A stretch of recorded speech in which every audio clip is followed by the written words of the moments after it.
दतिया में जिला पंचायत अध्यक्ष प्रतिनिधि और उपाध्यक्ष प्रतिनिधि आमने सामने आ गए हैं। उपाध्यक्ष प्रतिनिधि संतोष लश्करी की प्रेस कॉन्फ्रेंस के बाद मीडिया के सामने आए। जिला पंचायत अध्यक्ष प्रतिनिधि धीरू दांगी ने जिला पंचायत उपाध्यक्ष के पति को ब्लैकमेलर बताया।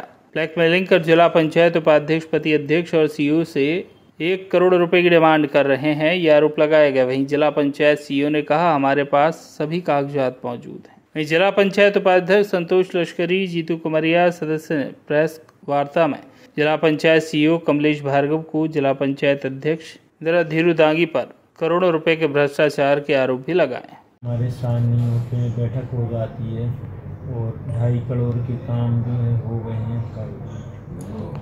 हमारे जो 5 अक्टूबर की तो बैठक हुई थी, बैठक में हमारे जो 10 में से 7 सदस्यों के साइन है, बाकायदा उनके साइन के बाद ही कार्रवाई जारी हुआ है। और सदस्यों के जिनके प्रस्ताव प्राप्त होते हैं, जिनके सही प्रस्ताव होते हैं, उनके स्वीकृत होने के बाद उनको राशि जारी की जाती है। ये बिल्कुल गलत है। जिनके प्रस्ताव प्राप्त हुए उनके कार्य को विधिवत रूप से कार्य हुए और सामने सभा की बैठक भी विधिवत रूप से हुई है और सबके साइन है, 7 सदस्यों के साइन है। उनका एक आरोप है कि 300 ट्रांसफर किए गए, जबकि 20% का ऐसा नहीं। जब वो पंचायती जब चुनाव हुए थे, पंचायत चुनाव के ये दौरान यह था कि जिनके 3 साल से अधिक कार्यकाल जिन सचिवों का पंचायत में हो गया, तो उसके अंदर शासन के निर्देश से इनके अनुसार उस समय 250 के लगभग ट्रांसफर जिनके 3 वर्ष से अधिक हो गए थे पंचायती इलेक्शन के दौरान ट्रांसफर विधिवत रूप से शासन के निर्देशन का ट्रांसफर हुआ था। ये गलत आरोप है। उसके अलावा पंचायत अपने लोकसभा निर्वाचन और अपने विधानसभा निर्वाचन के दौरान शिकायत के आधार पर भी उस सचिवों के ट्रांसफर हुए जो शासन निर्देशों के अनुसार हुए हैं। तो मतलब क्या वजह क्या है इनमें? अध्यक्ष उपाध्यक्ष का कोई विवाद है? आप पता नहीं सदस्यों में क्या मिसअंडरस्टैंडिंग हो रही है, वो आपस में बैठ के चर्चा करें, निराकरण करें, तो भी बाकी काम तो बिल्कुल विधि अनुसार कार्य हो। उनको मतलब बैठकों में आते हैं? हाँ, बैठकों में आए, बिल्कुल साइन असली साइन। हाँ, बैठकों में आए। कई बार हो सकता है उपस्थित साइन नहीं हो, लेकिन कार्रवाई में साइन है उनका। यही है और कोई मूल्यांकन के दौरान पैसा ये मांग रहे हैं? नहीं, ऐसा शिकायत भी नहीं है। वो पूरा जो कार्य का जितना कार्य का मूल्यांकन हो उस हिसाब से राशि जारी होती है। यदि काम नहीं होगा तो राशि जारी नहीं होगी। त्यागी है सर, उनकी पीए उनको भी 2 से 3-4 दे रखे हैं उन्हें। उनको केवल मूल काम पीए होना है, लेकिन वो और भी काम। हाँ, इसके लिए उनका कार्य के लिए उनका हटा देते हैं, जो भी कार्य उनका वो कार्य देख लेते हैं, देखिए दे सकते हैं, वो देख ले, वो हमारा पंचायती का मामला है। उनका आरोप भी तो ये है कि बिना पैसों के लेन देन के काम होता ही नहीं है, दलाली चल रही है। नहीं, ऐसा कोई शिकायत है तो बताएं, इनको मिलने संज्ञान में आते तो बिल्कुल कार्रवाई करते हैं। आरोप लगाए हैं, क्या कहना है आपका? आरोप बिल्कुल निराधार हैं, उनका कोई आधार नहीं है। मीटिंग जो होती है और उसमें कोरम पूर्ति होता है, तो कोरम पूर्ति है, दस्तावेज आप सीओ साहब से पूछ सकते हैं, आके देख सकते हैं। और दूसरी बात ये कि चूँकि मानते हैं कि मीटिंग थोड़ी उसमें लेट हवाला हुई है, क्योंकि इसमें लोकसभा और विधानसभा के चुनाव थे, तो 3-3, 4-4 महीने इसमें आचार संहिता लगी रही। कुछ थोड़ा मेरा स्वास्थ्य भी था, मैडम का स्वास्थ्य खराब चल रहा था, और मीटिंग तो लेना ही है, और मीटिंग नहीं लेंगे तो विकास कार्य कैसे होंगे? तो उनका ये कहना है कि रतनगढ़ पर जो 15 लाख रुपए की समुदाय भ्रष्टाचार हुआ है, 20 लाख का, 15 लाख की वो मुझे संभवतः जो जानकारी है उस हिसाब से बता रहा हूँ कि जिस काम की न वहाँ कोई टीएस हुई थी, चूँकि राशि थी शायद पुराने सत्र की थी 21-22 की, और वो वहाँ चूँकि शासन की योजना के द्वारा वहाँ सामुदायिक भवन बन चुका था, जहाँ जो कार्य हो चुका तो वो डबल अपन ले नहीं सकते हैं, तो वो मीटिंग में कैंसिल हो गए वो काम, और वो फंड ग्रामीण विकास में बटाएगा और सभी की जानकारी में दिया गया है, सम्मान्य सदस्यों की जानकारी में। सचिवों को लेकर उनका कहना है कि सचिवों के ट्रांसफर किए, कई जगह सचिव की पोस्ट अभी खाली है कि जो कि पैसे का लेन देन बंटवारा किया जा रहा है। तो कोई किसी पर भी आरोप लगा सकता है। मैं भी कह सकता हूँ कि वो ब्लैकमेलिंग करते हैं, 5 लाख रुपए रोज मांगते हैं, कोई मेरा आधार है ना, ये आधार। ये तो सचिव जाते हैं और मैं ट्रांसफ़र करने वाला कौन हूँ? मेरा तो कोई नहीं है। शासन के निर्देश हैं, माननीय प्रभारी मंत्री जी के हिसाब से ट्रांसफ़र हुए हैं, और कोई सचिव भ्रष्टाचार करता है या वो होता है, उसकी शिकायत के आधार पर उसको हटाया जाता है। जहाँ जगह खाली होती है तो उसको चार्ट दिया जाता है, जगह खाली ना रही है, ये होता है, शासन के निर्देश हैं, जितने उसका भी पालन किया आप जाता है। जितने भी आज आरोप लगाया वो उनको क्या कहेंगे इस पूरा? मैं तो ये कह रहा हूँ कि वो कैसे लगा रहे हैं लश्करी जी, और चूँकि जो हमारी सम्माननीय उपाध्यक्ष हैं श्रीमती रमा जी, वो एक हाउस वाइफ हैं और अच्छी महिला हैं। चूँकि श्री लश्करी महंत जी हैं, मुझे इतना जानकारी है उनकी आदत में है कि ब्लैक मेलिंग उनका करना आदत में है। एक और बात उन्होंने कहा कि आपके साथ जो पीए हैं, क्या नाम उनका, वो भी उनको एक पोस्ट के साथ 3-3 काम सौंपे गए हैं। ये शासन के निर्देश हैं, वो मेरे पीए हैंगे। जिला पंचायत में व्यवस्था कम थी कर्मचारियों की, जो इस श्रेणी में यदि वो आ गए तो शासन के द्वारा उनको दिया है।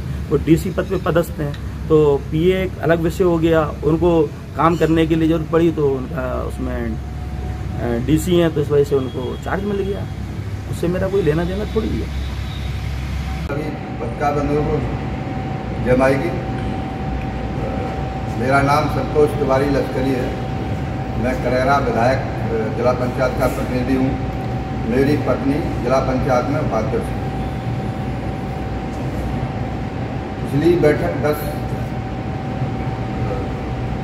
5/10/23 में सीओ साहब श्री कमलेश भार्गव, अध्यक्ष जी इंदिरा धीरुदांगी और वीरेश त्यागी द्वारा फर्जी मीटिंग करके करीब 2.5 करोड़ रुपए का गोलमाल किया गया है इनके द्वारा।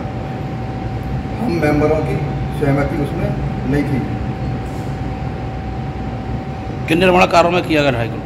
निर्माण कार्य 5वें वित्त, 15वां वित्त और जीडीसी के लिए आई 50 लाख की राशि, करीब लगा के 2.5 करोड़ रुपए का गोलमाल है।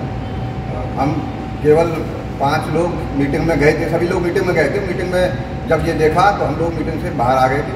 इसके बाद उन्होंने करीब 3 महीने बाद जब हमने शिकायत की उस मीटिंग की कि मीटिंग का क्या हुआ उसका, तब इनने जाके अपनी गुपचुप तरीके से मीटिंग कराई। उसमें अधिकृत जो होता है व्यक्ति, उसको ना करके किसी तीसरे आदमी से फर्जी से बैठक रखवाई और उसमें सारे कामों का अनुमोदन किया गया है, जिसकी शिकायत हम लोगों ने शपथ पत्र सहित कमिश्नर साहब, आयुक्त साहब सभी को की थी कि हम लोग उस मीटिंग में शामिल नहीं हुए और कैसे ये मीटिंग इनने गुपचुप तरीके से कर ली। आपको कैसे मालूम चला कि 2.5 करोड़ की? हमने सूचना के अधिकार तहत नकल ली है, उससे हमें मालूम पड़ा है कि ऐसे काम स्वीकृत किए हैं इन्होंने। और चूँकि हम लोगों की मजबूरी है, हम लोग बड़े मुश्किल में चुनाव जीत के आते हैं, तो हम लोगों को भी अपने क्षेत्र में लगता है, लोगों को आश्वासन दिया जाता है भैया हम आपके ये काम कराएंगे, ये कराएंगे, और हम लोग इस बात से सबसे दुखी हैं। इनके द्वारा मीटिंग भी नहीं बुलाई जाती है। जब हम लोग शिकायत करते हैं तब मीटिंग का बुलाने का कोई एजेंडा निकाला जाता है। कहाँ खर्च हुए 2.5 करोड़? 2.5 करोड़ दिए तो पंचायतों को, लेकिन पंचायतों में भारी कमीशन से दिए हैं काम। हम 5 लोगों की बात प्रस्ताव ठहराव इन्होंने शामिल नहीं किए, जबकि सूचना के अधिकार में ये लिख रहे हैं कि आप लोगों के हमने जो भी प्रस्ताव दिए थे उन्हें शामिल किए गए हैं। यहाँ तक लिख रहे हैं कि हम मीटिंग में शामिल थे, हमारे एजेंडा लिख रहे हैं उसमें हमारे उपस्थिति रद्द करा रहे हैं कि जबकि हम लोगों के साथ नहीं है। सचिवों की बात कर रहा था, ट्रांसफर की बात कर रहे थे। सचिवों की ऐसा है कि इनके जिले में, पूरे जिले में लगभग 300 ट्रांसफर किए हैं। उसमें 80,000 से लेकर 1 लाख रुपए तक इनने सचिव और रोजगार सहायकों से पैसे लिए हैं। और शासन के नियम है कि प्रभारी मंत्री को केवल 20% ट्रांसफर करने के पावर हैं, या कोई विशिष्ट परिस्थिति है तो विभाग को अनुमोदन है सीओ कोई विशिष्ट परिस्थिति में अगर ट्रांसफर करने, लेकिन इनने ऐसा न करके सीधे ट्रांसफर किए हैं। कई पंचायतों में तो अभी खाली पड़ी हैं, उनमें पंचायत सचिव है ही नहीं। जैसे सालों ने आज 4 महीने से वहाँ कोई सचिव नहीं है। कोई जब तक मुझे नहीं मिलेगा तब तक वहाँ कोई ट्रांसफर नहीं होगा किसी का। रतनगढ़ माता मंदिर विकास के लिए बजट आया के लिए 15वें वित्त से 20 लाख रुपए सामुदायिक भवन बनना था रतनगढ़ में, और 15 लाख में सिरसा में बावड़ी बननी थी। तो इनके द्वारा हमें सूचना के अधिकार तहत नकल दी गई कि वहाँ काम नहीं हुआ तो कहाँ है वो पैसे। तो इनके द्वारा लिखित में बताया गया कि हमारे द्वारा हमारे यहाँ से कोई काम नहीं हुए। RES ने काम किया। जब RES से पूछा तो उन्होंने भी कह दिया कि नहीं, हमारे यहाँ वो राशि 35 लाख रुपए आई नहीं। तो वो भी राशि ने खड़ोत की है, कहाँ की है उसका पता कोई सूचना के अधिकार करने ने नहीं दिया। जीतू भाई साहब आपका कहेंगे आप? हमारा तो ये कहना है आप लोगों के माध्यम से कि निरंतर हर महीने बैठक का नियम है, लेकिन 6-6 महीने 8-8 महीने बैठक नहीं करा रहे हैं, जिससे जनता की समस्याओं का समाधान हम लोग नहीं करवा रहे हैं। बैठक का प्रारूप ऐसा रहता है कि उसमें एक तो आप लोगों का भी कॉलम है तो मीडिया को बुलाना चाहिए, लेकिन मीडिया को सूचना नहीं दी जा रही है। वीडियोग्राफी होनी चाहिए, वो भी नहीं हो रही है। जो भी हो पारदर्शिता हो और जनता की समस्याओं का समाधान। शिक्षकों के भी करीब 20% नया ट्रांसफर वो किए हैं अटैचमेंट। शासन के नियम है कि उनको हटाया जाए और सब ने आदेश किए कि उनको वहाँ से तुरंत हटाया जाए, लेकिन आज भी वो अटैचमेंट वाले शिक्षक वहीं के वहीं पदस्थ हैं, जिससे स्कूलों में कई स्कूलों में एक टीचर हैं और जहाँ ज़रूरत नहीं है, जहाँ पैसे मिले तो अटैचमेंट करके वो अपनी जहाँ चाहे जहाँ सेवा ले रहे हैं उनसे। दतिया से राजेंद्र पटवा की रिपोर्ट।